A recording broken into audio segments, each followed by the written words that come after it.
Chapter 46. Instead of a trip to California, we took a little drive, which was to be the last trip of Mama's life. We were driving along Powell Boulevard when Mama noticed what appeared to be a number of small units built around a large central building with a sign, Village Retirement Center. Mama wanted to investigate right away, so we went to the office and took a tour. I was surprised at her enthusiasm. She fell in love with the first unit she saw, a one-bedroom with a patio and garden space in a fourplex, just a short walk from the main building and the dining room. As we drove home, Mama was deep in thought. I knew she was weighing her options. There was no doubt that she was happy with us, and she loved having the kids around, but she missed having her own furniture, her own garden, and friends her own age. I wonder if I should buy in. I said, Mama, if you want to buy in, I think you should. We went back and signed the papers. Even before the moving van brought Mama's furniture from Seattle, Corey and his father began spading the garden. Mama told them that she wanted the earliest blooming pink rhododendron available.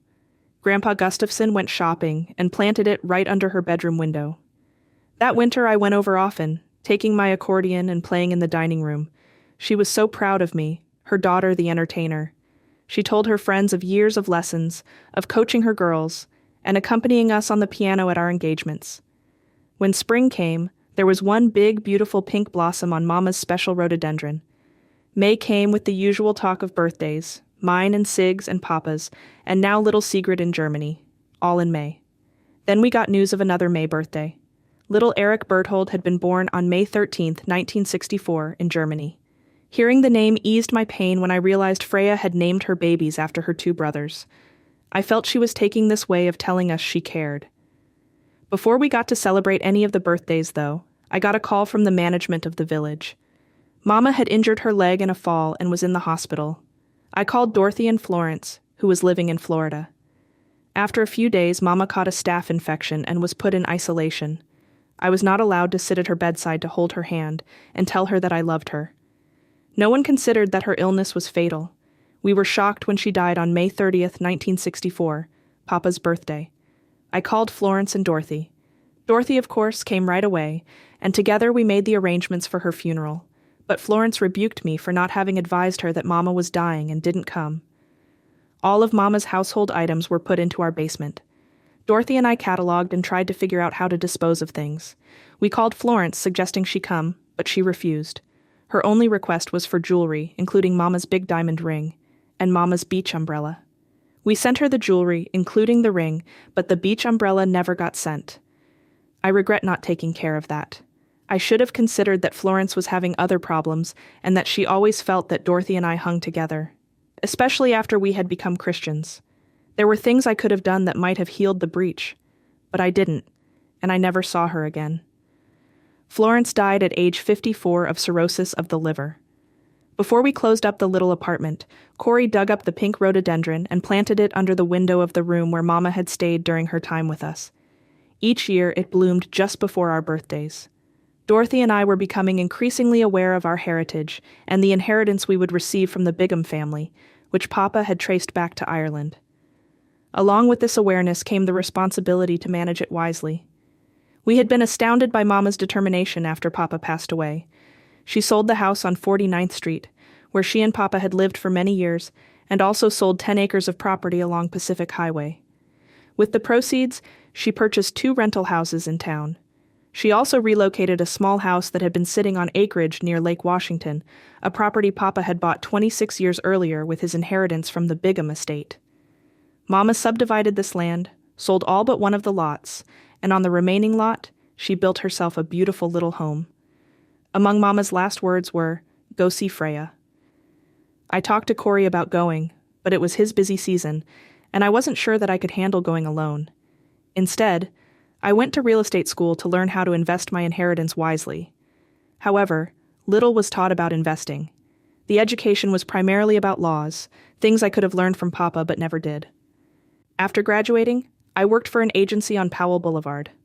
Being a working girl, wearing working girl clothes, and of course high heels, brought a new interest to my life. My first contact at the agency was Walt, an avid buyer of income property. He was in and out of the office so much that I assumed he worked there.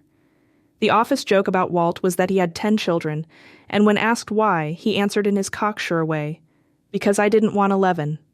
Of course, everyone knew the real reason. He was a go-to-church every Sunday and live like the devil the rest of the week Catholic. At one of the office meetings, I brought up the problem of noise from bikers on Scouters Mountain. Several salespeople gave complex answers, involving neighborhood meetings, lawyers, etc. But Walt said, "Go right to the source. Tell the bikers what steps can be taken against them." I relayed the discussion to Corey and the boys. Then, to our surprise, we noticed that the noise was less intense and less frequent. Sig told us that he had gone out on the little Honda, on patrol, so to speak. He positioned himself at the spot where the bikers entered the property. When they came by, he simply told them it was private property and they were trespassing. Maybe it was his size, perhaps it was his approach to the problem. But the result was the bikers simply said, "Oh, we didn't know that," and moved on. After this, Sig and 2 of his friends traveled to Germany. Walt asked me to make a bid on a small house. As I scrutinized the figures, I was surprised at his offer. "But the asking price is $8,900, and you are offering to buy it for $7,500. He looked at me as if I was some naive kid and began teaching me things I hadn't learned in real estate school. Number 1, there is no absolute value in anything. Number 2, the asking price is just the amount the seller is hoping to get. Number 3, your best gauge of true value is, how anxious is the owner to sell?"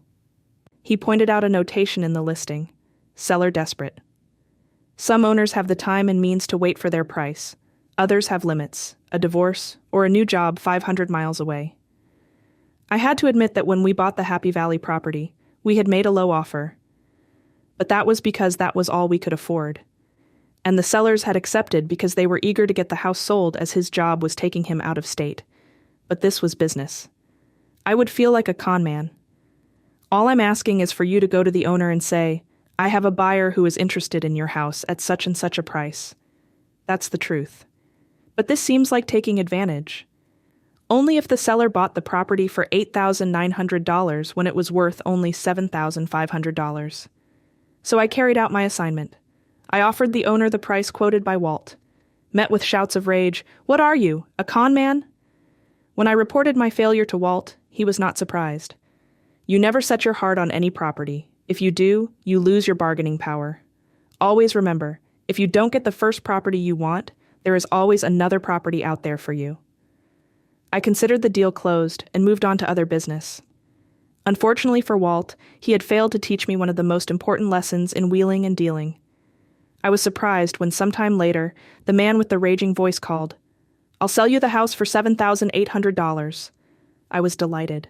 I took a contract along with my checkbook, and within hours I returned to the office. I just bought myself a house.